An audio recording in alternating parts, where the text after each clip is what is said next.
Ás portas do Nadal, as autoridades lembran que o consumo de alcohol é incompatible coa conducción, pois é a segunda causa concorrente máis frecuente nos sinistros de tráfico nas vías de circulación.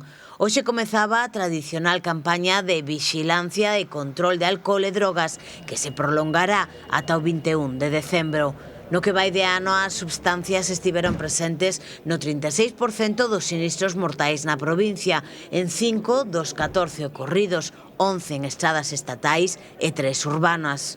O alcohol segue a ser a substancia máis detectada nos condutores falecidos, polo que nestas datas nas que nos xuntamos coa familia e amigos hai que dicir claramente que coller o coche despois de beber pode significar non volver a ter máis festas. As sancións administrativas por conducir con presencia de alcohol e de drogas foron máis de 1.800 na provincia de Ourense, no que vai do ano 2025, e motivaron a perda de máis de 9.400 puntos.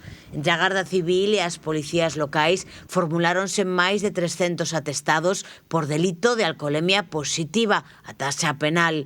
2 de cada 3 delitos cometidos contra a seguridade viaria en España están relacionados co alcohol.